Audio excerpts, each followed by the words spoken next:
Tonight the theme is love. Does anyone know what that is? Yeah. What is it? Unpredictable, unavoidable, unfathomable love. I wrote the word unfathomable before I realized how difficult it is to say with a cold. If I had been in charge of choosing the love czar, the romance czar in the world, I would not have chosen, I would not have, it's my shtick, huh? I would not have chosen, I would not have chosen a man. I would have chosen a woman because women are gentle, women are critical. Anyway, that's not what we got. We got a man, and his name is Cupid. And the reason we got Cupid there because of one of the first examples of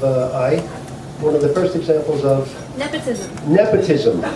Thank you. I can never remember the nepotism line. Nepotism, and it was his mother who, in fact, installed him as Cupid, as the job to spread romance through the world. And so, if you have an image now of a little cherub with the little fluffy wings and chubby legs and a little ribbon that covers his naughty bits, that's not the Cupid we're talking about. We're talking about the warrior. Cupid was like an 18, 19-year-old warrior. He was muscular, he was handsome as the day is long. He was ready to go. 19 years old, sort of testosterone levels are up there. Cupid's ready for any job. And they gave him the job of the person to spread love or romance in the world. They gave him the job, and now they had to choose what tools he was going to get. Probably someone who was wanting to get out of the meeting early said, how about we just give him a magic wand or some fairy dust? That would work easily. Maybe someone else said, how about a pillowcase full of butterflies? And you can pull a butterfly out and let the butterfly go, and the butterfly will flutter across and land on the shoulder of the person who is expecting to go to love. It's nice. It's poetic, it works, it's very good. But there was one of the people that were at the meeting was Bacchus. Bacchus is the god of and the god of parties, merriment, and there's one more, the god of theater.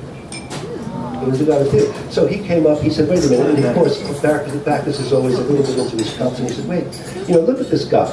Look at this guy, Cupid. He's gold. He's handsome, he's ready, he's muscular, he's powerful, he's got what it takes. Let's not waste this. The magic wand and this fairy dust are nice things. The butterflies are sweet, but we need something with more pizzazz, something with more zing, something that'll sell tickets. A bow and arrow. Let's give him a bow and arrow. So Cupid got a bow and arrow, and so Cupid got this bow and arrow, and someone else said, well, wait a minute, let's develop that a bit. So I don't know if you know that, I didn't know this till recently, but Cupid has 4 kinds of arrows. There's gold and silver. They inflict, I use the word consciously, they inflict love. One is erotic love, passion erotic love. The other one is for naive and gentle, sweet, young love.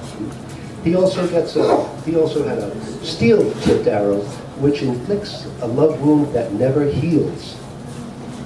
Pretty nasty. And the last one is, right? We know those, right? The last one is a lead-tipped arrow, blunt and lead. And if you get hit with that, you have an aversion to people. It's the opposite of love. You want to run.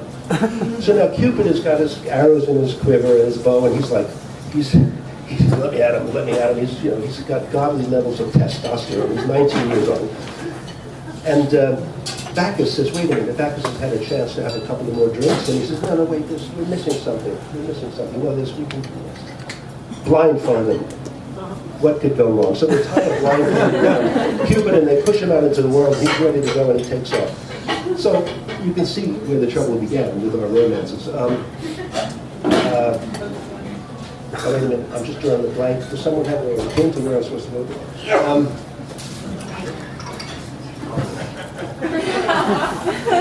He's blindfolded, he's got 4 arrows. He's got 4 arrows, right? Testosterone. Okay, the first real sign we get, thank you very much, sir.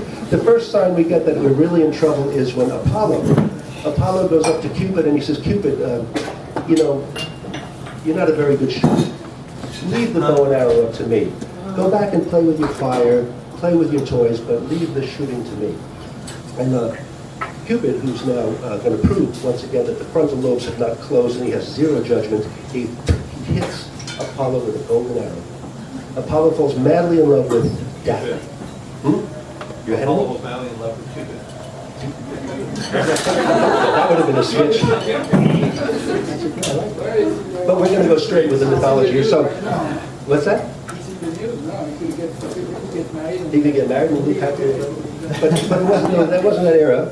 So he fell in love with Daphne, the water nymph. Now Daphne's a beautiful young lady who jumps around. She dances from brook to pond to river to puddle. She just is. And Apollo like just says, "Whoa, this is the one for me." He's completely crazy about her. And Cupid, in his wisdom, he hits Daphne with the lead arrow. So all she wants to do is get away from Apollo. She's running around, and Apollo's chasing her, right? He's really lost. He's like her on, like white on rice. He's really after her. Where was I? It's okay, it's part of the thing. He's after her, he's after her, I got it. He's after her, he's chasing her around, and she's really scared, and he's running, but he's gaining on her. He's getting closer and closer, and he's just about to reach her, and she cries up to her father, Peneus. He's the god of the rivers. She says, "Daddy, Daddy, please, I don't want to marry this guy. I don't like him. Please do something. Help me." So now, if Peneus had been a nice Jewish daddy, things would have turned out differently. He would have said, "Okay, Apollo, time out. Daphne, listen to me. I'm your father." He's a nice man. He's got position. He's got power. Marry him. Love will follow. Have a couple of kids. It'll work. But Peneus was not Jewish. He was, I think he was Shinto, because he turned her into a bush.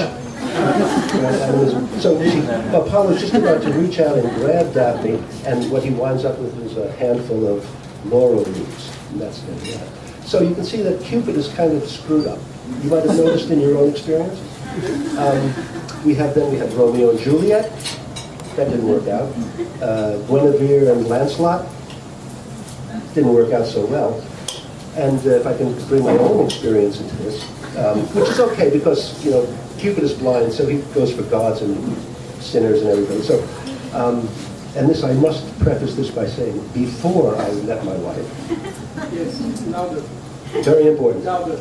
What's that? Louder. Before I met my wife, I was struck by Cupid's arrow, and I fell.